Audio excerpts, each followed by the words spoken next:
প্রিয় দর্শক, আজ আপনাদের এমন একটি জায়গায় নিয়ে যাব যেখানে যাবার জন্য প্রত্যেক মুমিনের সারা জীবনের স্বপ্ন থাকে।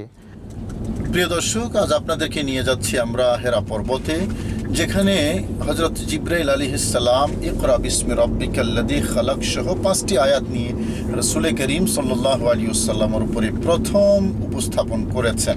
মানে কোরআন কারীম প্রথম নাজিল হয়েছে যে পাহাড়ে, জাবালে নূর, যাকে বলা হয় নূরের পাহাড়। আমরা ইনশাআল্লাহ আপনাদেরকে আজকে সেই নূরের পাহাড় জাবালে নূরে নিয়ে যাচ্ছি। আমাদের প্রিয় নবী রাসূল করিম সাল্লাল্লাহু আলাইহি ওয়াসাল্লাম হেরা গুহায় নির্জনে বসে আল্লাহর ধ্যানে মগ্ন থাকতেন। মক্কার যে সমাজে প্রিয় নবী রাসূল করিম সাল্লাল্লাহু আলাইহি ওয়াসাল্লাম জন্মগ্রহণ করেছিলেন তা ছিল পৌত্তলিকতায় ভরা। তারা দেবদেবীর পূজা করত, আল্লাহর একত্ববাদে তারা বিশ্বাসই করত না। জুলুম, নির্যাতন, চুরি ডাকাতি, ধর্ষণ, খুন খারাবি ইত্যাদি ছিল তাদের নিত্য নৈমিত্তিক বিষয়। শিরক, কুফরি সহ নানান অপরাধমূলক কাজ দেখে প্রিয় নবী রাসূল করিম সাল্লাল্লাহু আলাইহি ওয়াসাল্লাম যার পরনাই ব্যথিত হতেন। কিভাবে এই সমাজকে সততা, ন্যায় বিচার ও তাওহীদের আলোয় আলোকিত করা যায় তা নিয়ে ভীষণ ভাবতে লাগলেন আমেনার দুলাল। সে ভাবনার তীব্রতা তাকে একাকী কোথাও গিয়ে ধ্যানমগ্ন হতে উৎসাহিত করে। এবার নূরের নবী বেছে নিলেন জাবালে নূরকে। সমতল ভূমি থেকে যার উচ্চতা প্রায় ২৫০০ ফুট উঁচু, পাহাড়ের শিখরে আছে ছোট্ট একটি গুহা, যা হেরা গুহা নামেই পরিচিত। সাহিত্যের পাতায়, কবির কবিতায়, মুমিনের হৃদয়ের আঙ্গিনায় এই হেরা গুহার সৌন্দর্যের বয়ান। নবী প্রেমিকদের আকর্ষণের ঠিকানা। প্রিয় নবী রাসূল করিম সাল্লাল্লাহু আলাইহি ওয়াসাল্লামের নুরানি পরশ পেতে হেরার মুসাফির আমরা রওনা হলাম। গাড়ি আমাদেরকে বেশ দূরেই নামিয়ে দিল। নিরুপায় হয়েই সমতল থেকে উঁচু রাস্তায় হাঁটতে লাগলাম। হাঁটতে হাঁটতে যখন জাবালে নূরের পাদদেশে পৌঁছলাম, ততক্ষণে দেহে ক্লান্তি চেপে বসছে। পুরো পাহাড় এখনও সামনেই রয়ে গেছে।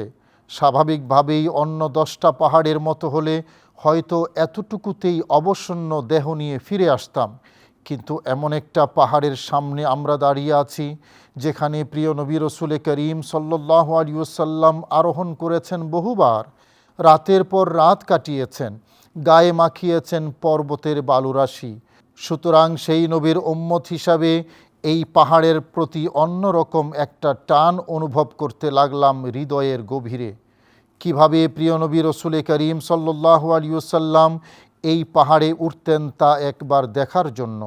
যে বালুরাশি আমাদের পেয়ারা নবী রাসূল করিম সাল্লাল্লাহু আলাইহি ওয়াসাল্লামের নূরানি দেহ ছুঁয়েছে তার একটুখানি পরশ পাবার জন্য। যে গুহায় আমাদের নবী রাসূল করিম সাল্লাল্লাহু আলাইহি ওয়াসাল্লাম ধ্যানমগ্ন থাকতেন, সেখানে হৃদয় উজাড় করে দুহাত তুলে মহান প্রভুর কাছে দোয়া করার জন্য, সম্ভব হলে 2 রাকাত নফল নামাজ আদায় করবার জন্য। নবী প্রেমের তীব্র জোয়ার হৃদয়ে না থাকলে শুধুমাত্র সাধারণ ইচ্ছা শক্তি দিয়ে এমন শ্রমসাধ্য কাজ করা কখনোই সম্ভব নয়। প্রিয় দর্শক, যাত্রা শুরু করেছি। যেহেতু প্রচণ্ড রোদ, সেই জন্য একটা ছাতা নিয়ে নিলাম, আর উঠার জন্য বন্ধু হিসাবে একটা লাঠি নিয়ে নিলাম। চলুন উপর উঠে যাও। প্রিয় দর্শক, উঁচু পাহাড় থেকে নামার সময় হাতের লাঠি খুব সহায়ক হয় বিধায় পাহাড়ের পাদদেশে থাকা দোকান থেকে পথের সাথী হিসাবে একটি লাঠি নিয়ে নিলাম। ভরা দুপুরে যাত্রা করেছি বিধায় মাথার উপর একখানা ছাতা বসিয়ে নিলাম। প্রয়োজনীয় পানীয় সাথে করে হেরার পথে যাত্রা শুরু করলাম। যাত্রা যত দীর্ঘ হচ্ছে, রাসূল করিম সাল্লাল্লাহু আলাইহি ওয়াসাল্লামের স্পর্শধন্য জাবালে নূরের চূড়ায় হেরা গুহার পাথরগুলো একবার জড়িয়ে ধরার আবেগ আর ভালোবাসায় ক্লান্তিগুলো হারিয়ে ফেললাম। প্রিয় দর্শক, জাবালে নূরে আরোহণ করছি আর দেখছি জায়গায় জায়গায় পানীয় ও প্রয়োজনীয় খাদ্য নিয়ে দোকানিরা বসছে জিয়ারতকারীদের জন্য। আজ থেকে 10-15 বছর আগেও এসব দোকানপাট ছিল না, যার ফলে এখন পর্যটকরা পাহাড়ে চড়তে চড়তে তৃষ্ণার্ত ও ক্ষুধার্ত হয়ে গেলে এসব দোকানে বসে পিপাসা নিবারণ করার সুযোগ পায়। আবার ইদানিং পাহাড়ের পাথরের সাথে সিমেন্ট বালি মিশিয়ে প্রায় পুরো পথই সিঁড়ি বানিয়ে দেওয়া হয়েছে। কয়েক বছর আগেও এখানে এমন সিঁড়ির ব্যবস্থা ছিল না। এখন পর্যটকরা সেই সিঁড়িগুলো বেয়ে বেয়ে জাবাল নূরে উঠছেন, যেখানে উঠা আগে ছিল অনেক কষ্টসাধ্য ও কঠিন কাজ। এই সুবিশাল পাহাড়ে আরোহণ করতে কখনো দুর্ঘটনা ও বিপদও ঘটত। সেই সংখ্যা এখন অনেকটাই কমে গেছে। আমরা যখন এই পাহাড়ে উঠছিলাম, ক্লান্তি আর কষ্টের আতিশয্যে মনে প্রশ্ন আসছিল, এখন তো আমরা অনেক সহজেই আরোহণ করতে পারছি, কিন্তু প্রায় 1500 বছর আগে আমাদের পেয়ারা নবী রসুল করিম সাল্লাল্লাহু আলাইহি ওয়াসাল্লাম কীভাবে আরোহণ করেছিলেন, যে সময় এখানে কোনো সিঁড়ির ব্যবস্থাই ছিল না, তৃষ্ণা বা ক্ষুধা মিটাবার কোনো দোকানপাট ছিল না। আল্লাহর নবী রসুল করিম সাল্লাল্লাহু আলাইহি ওয়াসাল্লাম সে সময় কীভাবে বারবার এসেছিলেন এই জাবলে নূরে। দর্শক, আমরা উঠছি আর ভাবছি যে আমরা একদিনের এক দুপুরে উঠছি, তাতেই আমাদের এই অবস্থা। নবুয়ত প্রকাশের আগে আমাদের প্রিয় নবী সাল্লাল্লাহু আলাইহি ওয়াসাল্লাম প্রায় প্রতিদিনই উঠতেন এবং রাতে এখানে ইবাদত করতেন। কিভাবে এই নিত্য দিনের উঠা এবং নামা পেয়ারা নবী করেছেন, বারবার সে কথাই মনে পড়ছে আমাদের। এটাই শুধু ভাবছি, এখানে না আসলে বোঝা যাবে না যে দিন কিভাবে প্রচার করেছেন নবীজি, কত কষ্ট করেছেন আমাদের জন্য, দৈনিক কষ্ট করতেন আমাদের জন্য। আরও বেশি করে মনে পড়ছিল হজরত মা খাদিজাতুল কুবরা রাদিয়াল্লাহু তাআলা আনহার কথা। প্রিয় নবী রসুল করিম সাল্লাল্লাহু আলাইহি ওয়াসাল্লাম যখন হেরা গুহায় রাতের পর রাত ইবাদতে মগ্ন থাকতেন, তখন হজরত খাদিজা রাদিয়াল্লাহু তাআলা আনহা প্রায়ই খাবার নিয়ে এই জাবালে নূরে হেরা গুহায় আরোহণ করতেন। তখন হজরত মা খাদিজা রাদিয়াল্লাহু তাআলা আনহা ছিলেন 60 ঊর্ধ্ব নারী। 60 ঊর্ধ্ব একজন নারী কিভাবে এত উঁচু পাহাড়ের চূড়ায় আরোহণ করতেন, আমরা হেরা পর্বতে আরোহণকালে বারবার তাই স্মরণ করছিলাম। আসলে ইসলামের দুর্দিনের সাথী ছিলেন হজরত খাদিজা রাদিয়াল্লাহু তাআলা আনহা। 60 ঊর্ধ্ব বয়সে তিনি প্রিয় নবী রসুল করিম সাল্লাল্লাহু আলাইহি ওয়াসাল্লামের জন্য যে কষ্ট সহ্য করেছিলেন, তা প্রকাশ করার কোনো ভাষাই আমাদের জানা নেই। নারে তাকবীর, আল্লাহু আকবার, নারে রিসালাত, ইয়া রাসূলুল্লাহ সাল্লাল্লাহু আলাইহি ওয়াসাল্লাম। দীর্ঘ পথ পাড়ি দিয়ে অবশেষে আমরা জাবালে নূরের একেবারে চূড়ায় পৌঁছতে সক্ষম হলাম। নবী প্রেমের টানে চূড়ায় উঠেই দেখি একজন আশিকে রসুল ভাই মনের মাধুরী মিশিয়ে আমাদের প্রিয় নবী রসুল করিম সাল্লাল্লাহু আলাইহি ওয়াসাল্লামের শানে নাতে রসুল পড়ছে।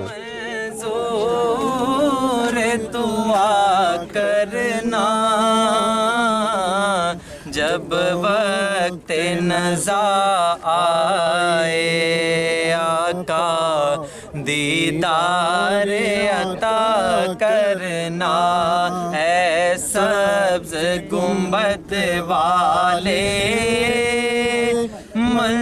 मंजूर दुआ करना, जब वक्त नज़ा आए आका दीदार अता करना।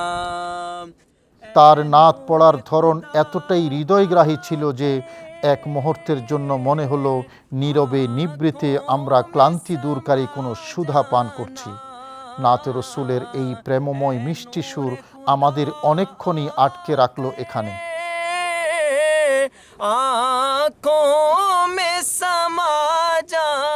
মারহাবা মারহাবা।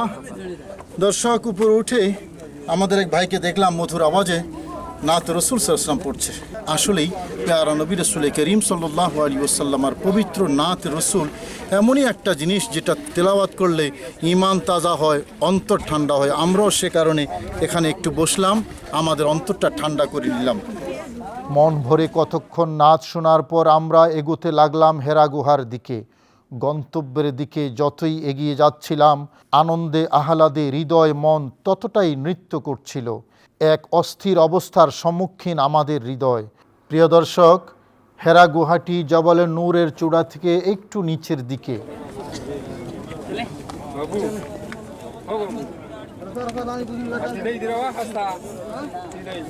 প্রিয় দর্শক, হেরা গুহায় নবী প্রেমিক জিয়ারতকারীগণ সাধারণত সকালবেলা বেশি আসেন এবং সকালে প্রচণ্ড ভিড় থাকে। আমরা তা জানি বলেই একটু বেলা করে বের হয়েছি। আমরা এখানে যখন এসে পৌঁছেছি এখন বেলা 12:30। তারপরেও আপনারা দেখতে পাচ্ছেন এখনও প্রচণ্ড ভিড়। জানি না কতক্ষণে আমরা আমাদের সেই কাঙ্ক্ষিত হেরা গুহার পর্বতের ঠিক সেই জায়গায় যেতে পারবো যেখানে রসুল করিম সাল্লাল্লাহু আলাইহি ওয়াসাল্লাম ইবাদত করতেন। এখনও নবী প্রেমিক আশিকিন জিয়ারতকারীদের প্রচণ্ড ভিড় দেখতে পাচ্ছি। আমরা অপেক্ষায় আছি, দেখি আপনাদেরকে কখন নিয়ে যেতে পারি সেই স্বপ্নের ঠিকানা। প্রিয় দর্শক, মূল হেরা গুহায় যেতে হলে পাহাড়ের তীর ঘেঁষে ভয়ঙ্কর রাস্তা দিয়ে যেতে হয়।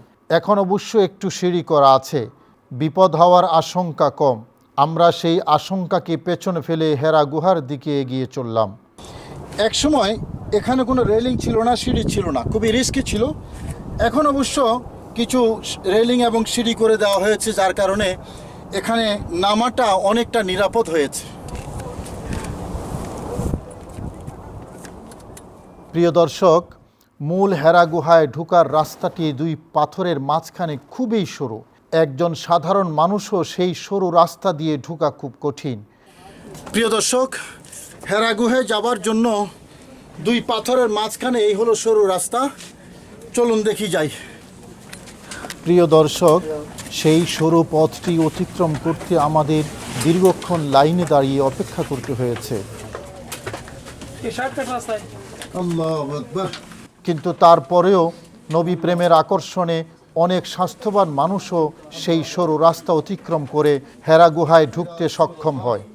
আমরাও মনের আবেগ আর ভালোবাসা নিয়ে রসুল করিম সাল্লাল্লাহু তাআলা আলাইহি ওয়াসাল্লামের স্মৃতিধন্য এই হেরা পর্বতের একটু পরশ নেয়ার জন্য এই সরু পথ অতিক্রম করছি। প্রিয় দর্শক, মহান রব্বুল আলামিন আহকামুল হাকিমিনের দরবারে অসংখ্য শুকরিয়া আদায় করছি। সেই সরু পথ অতিক্রম করে আমরা হেরা পর্বতের একেবারে মুখে এসে পৌঁছলাম।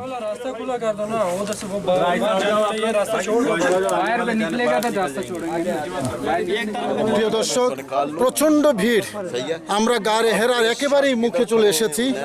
আর একটু কয়েক কদম হলে আমরা গারে হেরার ঠিক ওই জায়গাটি চলে যাব যেই জায়গায় প্রিয় নবী সাল্লাল্লাহু আলাইহি ওয়াসাল্লাম ইবাদত করতেন নীরবে নির্জনে বসে।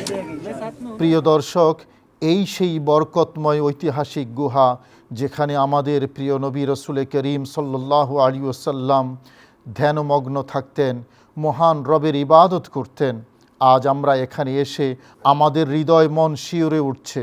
অবশেষে যখন গুহার ঠিক মুখে দাঁড়িয়ে গুহার ভেতরে দৃষ্টি দিলাম, তখন শরীরের পশমগুলো দাঁড়িয়ে গেছে। ভয়, আবেগ, ভালোবাসা সব কিছু মিলিয়ে শরীর কেমন যেন অজানা এক অনুভূতিতে নিথর হয়ে আসছিল। বারবার অনুভব করছিলাম এখানেই আমাদের প্রিয় নবী রসুল করিম সাল্লাল্লাহু আলাইহি ওয়াসাল্লাম রাতের পর রাত যাপন করেছিলেন। এখানেই হজরত জিবরাইল আমিন আলাইহিস সালাম এসেছিলেন এবং আমাদের প্রিয় নবী রসুল করিম সাল্লাল্লাহু আলাইহি ওয়াসাল্লামের সাথে আলিঙ্গন করেছিলেন। যে কোরআন নাজিল হওয়ার কারণে লাইলাতুল কদর হাজার মাস থেকে আরও বেশি মর্যাদাপূর্ণ হয়েছে, সে কোরআন নাজিলের উদ্বোধন হয়েছে এই পবিত্র গুহায়। যেখানে প্রিয় নবী সাল্লাল্লাহু আলাইহি ওয়াসাল্লাম বসে ধ্যান করতেন, যেখানে জিবরাইল আমিন হাজির হয়েছেন, মহান আল্লাহ আজ সেখানেই আমাদেরকে নিয়ে এসেছেন। প্রিয় দর্শক, পবিত্র হেরা গুহার উপরের পাথরের ঠিক ছাদে আমরা দাঁড়িয়ে হেরেম শরীফ দেখাবার চেষ্টা করছি। একটা সময় ছিল যখন এই পাথরের ছাদ থেকে পবিত্র খানায়ে কাবা দেখা যেত। এখন হাইরাইজ বিল্ডিং হওয়ার কারণে খানায়ে কাবা দেখা না গেলেও পবিত্র মসজিদে হারমের সুন্দর মিনারগুলো দেখা যাচ্ছে। এই গুহায় ইসলামের মহিষী নারী, ইসলামের জন্য যার দরদ ছিল অপরিসীম, যিনি ধন সম্পদ উজাড় করে দিয়েছেন পেয়ারা নবী রসুল করিম সাল্লাল্লাহু আলাইহি ওয়াসাল্লামের জন্য, নবীজির প্রথম স্ত্রী হজরতে আম্মাজান খাদিজাতুল কুবরা রাদিয়াল্লাহু তাআলা আনহা নবীর জন্য খাবার নিয়ে এই গুহায় হাজির হতেন। ভেবে ভেবে আমরা বারবার আবেগ আপ্লুত হয়ে পড়ছিলাম। প্রিয় দর্শক, এই ঐতিহাসিক হেরা গুহায় দিনের পর দিন ধ্যান করেছেন প্রিয় নবী রাসূল করিম সাল্লাল্লাহু আলাইহি ওয়াসাল্লাম। অবশেষে হঠাৎ একদিন আল্লাহর পক্ষ থেকে ফেরেশতা কুলের সরদার হজরত জিবরাইল আলাইহিস সালাম অবতীর্ণ হলেন রাসূল করিম সাল্লাল্লাহু আলাইহি ওয়াসাল্লামের কাছে। সাথে নিয়ে আসেন পবিত্র কোরআনের 5টি আয়াত। প্রথম আয়াত তেলাওয়াত করেই জিবরাইল আমিন আল্লাহর প্যারা হাবিব সাল্লাল্লাহু আলাইহি ওয়াসাল্লামকে বললেন, আপনি পড়ুন। রাসূল করিম সাল্লাল্লাহু আলাইহি ওয়াসাল্লাম জবাব দিলেন, আমি পাঠক নই। এরপর জিবরাইল আলাইহিস সালাম আল্লাহর প্যারা হাবিব সাল্লাল্লাহু আলাইহি ওয়াসাল্লামের সিনায় সিনা লাগিয়ে জোরে জড়িয়ে ধরলেন। এবারও জিবরাইল বললেন, আপনি পাঠ করুন। জবাবে প্যারা নবী রাসূল করিম সাল্লাল্লাহু আলাইহি ওয়াসাল্লাম আবারও বললেন, আমি পাঠক নই। এবারও জিবরাইল আলাইহিস সালাম রাসূল করিম সাল্লাল্লাহু আলাইহি ওয়াসাল্লামের সিনায় সিনা লাগিয়ে জোরে জড়িয়ে ধরলেন এবং বললেন, আপনি পড়ুন আপনার প্রভুর নামে। রাসূল করিম সাল্লাল্লাহু আলাইহি ওয়াসাল্লাম এবার পড়তে লাগলেন, ইকরা বিসমি রব্বিকাল্লাযী খালাক। এভাবে পাঁচটি আয়াত রাসূল করিম সাল্লাল্লাহু আলাইহি ওয়াসাল্লাম উচ্চারণ করলেন। প্রিয় দর্শক, এই আয়াতগুলো নাজিলের পর প্যারা নবী রাসূল করিম সাল্লাল্লাহু আলাইহি ওয়াসাল্লাম কিছুটা অস্থির হয়ে পড়লেন আর কাঁপতে কাঁপতে নেমে আসলেন হজরত খাদিজা রাদিয়াল্লাহু তাআলা আনহার কাছে। বিবি খাদিজার কাছে এসে বলতে লাগলেন, আমাকে চাদর আবৃত করে দাও, আমাকে চাদর আবৃত করে দাও। রাসূল করিম সাল্লাল্লাহু আলাইহি ওয়াসাল্লামকে চাদর আবৃত করে দেওয়ার পর তিনি স্থির অবস্থায় ফিরে এলেন। এভাবেই প্রথম ওহী নাজিলের ইতিহাসের সাথে মেখে যায় জাবালে নূরের ইতিহাস। তখন হজরত খাদিজা রাদিয়াল্লাহু তাআলা আনহা রাসূল করিম সাল্লাল্লাহু আলাইহি ওয়াসাল্লামকে সান্ত্বনা দিয়ে বললেন, আপনার রব আপনাকে কখনোই অপমানিত করবেন না, কারণ আপনি আত্মীয়তার সম্পর্ক রক্ষা করেন, সত্য কথা বলেন, মানুষের বোঝা বহন করেন, মেহমানের মেহমানদারি করেন এবং মানুষের হক প্রতিষ্ঠা করেন। তারপর হজরত খাদিজা রাদিয়াল্লাহু তাআলা আনহা রাসূল করিম সাল্লাল্লাহু আলাইহি ওয়াসাল্লামকে নিয়ে চললেন আম্মাজান খাদিজার আপন চাচা ওয়ারাকা বিন নওফলের কাছে, যিনি একাধারে তাওরাত ইনজিলের ব্যাপারে সমান জ্ঞাত ছিলেন। জাহিলি যুগেও তিনি ছিলেন দ্বীনে হানিফ তথা একত্ববাদের অনুসারী। কোনো প্রকার শিরিক কুফুরি কাজে তিনি নিজেকে কখনো জড়াননি। পুরো ঘটনা যখন ওয়ারাকা ইবনে নওফলের কাছে বিস্তারিত খুলে বললেন, তারপর ওয়ারাকা বললেন, এই ফেরেশতা হল নামুস তথা জিবরাইল, যিনি হজরত মূসা আলাইহিস সালামের কাছে অবতীর্ণ হতেন। যেহেতু এই ফেরেশতা নবী ছাড়া কারো কাছে অবতীর্ণ হতেন না, অতএব মুহাম্মদ সাল্লাল্লাহু আলাইহি ওয়াসাল্লাম এই উম্মতের নবী, এ কথা নিঃসন্দেহে বলা যায়। কিন্তু দুঃখজনক খবর হচ্ছে তার কওম তাকে অনেক কষ্ট দেবে এবং তার শহর মক্কা থেকে বের করে দেবে। পূর্ববর্তী যত নবী রসুল তাওহীদের বাণী শুনিয়েছেন, সবার সাথেই এমনই অন্যায় করা হয়েছে। এই বলে ওয়ারাকা ইবনে নওফল আল্লাহর নবী রাসূল করিম সাল্লাল্লাহু আলাইহি ওয়াসাল্লামের প্রতি ঈমান আনয়নের আশ্বাস দেন। প্রিয় দর্শক, এই হেরা পর্বতের চূড়ায় উঠে একটা পুরো পরিবার যারা জিয়ারত করার জন্য এসেছেন, তাদের সাথে আমাদের কথা হয়। কি নাম আপনার? আমার নাম মোহাম্মদ রাজেল বিন মাশরাফি। এই যে জাবালে নূরে আপনারা আসলেন, এরা তো মনে হয় আপনার সাথেই? জি, আমার ছেলে তাহমিদ বিন রাজেল, আমার ভাই আসিফ, আমার আন্টি, আমার মা এবং আমার ওয়াইফ। তো এখানে এই জাবালে নূরে এসে আপনার কেমন লাগছে? মাশাআল্লাহ, আলহামদুলিল্লাহ। এর মতো অনুভূতি আর অন্য কিছুতে হতে পারে না। এখানে প্রথম কোরআনের আয়াত নাজিল হয়েছে আমাদের হযরত মুহাম্মদ সাল্লাল্লাহু আলাইহি ওয়াসাল্লামের কাছে। এইটা এখানে দেখার পরে বা এই জায়গায় আসার পরে নিজেকে ধরে রাখা খুব মুশকিল আর কি। মাশাআল্লাহ, এটা একটা বিশেষ অনুভূতি। বাবু, তুমি তো মোস্ট ইয়াং, তোমার কেমন লাগছে? 2200 ফিট উপরে আসাটা হয়তোবা শারীরিকভাবে কষ্টকর লাগতে পারে, কিন্তু উপরে ওঠার পরে যে মনের শান্তিটা, সেটা সব কষ্ট দূর করে দিয়েছে। প্রিয় দর্শক, আমরা একজন বোনের কথা শুনি। আমাদের মা খাদিজা এখানে হচ্ছে গিয়ে কত কষ্ট করে নবীজির জন্য খাবার নিয়ে আসতেন 3 বেলা। আমরা যখন আসছি আমরা শুধু চিন্তা করছি উনি কীভাবে আনতেন। এক পর্যায়ে আমরা কষ্ট করে করে উঠছি, পরে দেখছি একটা রাস্তা বানানো হচ্ছে, কোনো এক সময় সেই রাস্তা খুব তাড়াতাড়ি হয়তো বা আমরা গাড়ি করে আসবো, কিন্তু আসলে এখানে গাড়ি করে আসার জায়গা না, এখানে আমাদের এইভাবে আসতে হবে, আমাদের কষ্ট করে আসতে হবে। তাহলে আমরা কিছুটা হলেও আমাদের মা খাদিজার সেই যে কষ্ট করে নবীজির কাছে আনতেন তার খাবার 3 বেলা তার জন্য মহব্বতের সহকারে, সেটা আমরা ফিল করতে পারবো। আল্লাহ আমাদেরকে হেদায়েত দিক। আমাদের যে এখন বয়স হয়েছে, এখন আমরা সিঁড়ি ভেঙে উঠতেই কষ্ট হয়, লিফটে যাতায়াত করি, কিন্তু এখানে এসে সেই কষ্টটা যেন খুব লাঘব হয়ে গেছে এবং উপরে উঠে এসে যে আনন্দটা পেলাম, আল্লাহর রহমে যে আল্লাহর কাছে শুকরিয়া, এই তৌফিকটা আল্লাহ আমাদের দান করেছে, যেখানে আসার ক্ষমতা করে দিয়েছে। সুপ্রিয় দর্শক, আসলেই এই জবলে নূরে না উঠলে এখানকার যে আবেগ, যে ভালোবাসা, যে অনুভূতি, এটা কেউ বুঝতে পারবে না। এখানে তারাই আসে যারা রসুল করিম সাল্লাল্লাহু আলাইহি ওয়াসাল্লামকে ভালোবাসে এবং ভালোবেসে নবীজির স্মৃতিচিহ্নগুলো খুঁজে খুঁজে খুঁজে খুঁজে দেখে কোথায় পেয়ারা নবী গিয়েছেন, কোথায় আশ্রয় নিয়েছেন, কোথায় বসেছেন, কোথায় দাঁড়িয়েছেন, ঠিক সেই জায়গাগুলোতে নবীর প্রেমিক উম্মতরা গিয়ে থাকে। এই জাবাল নূর সেরকম একটি বরকতময় জায়গা।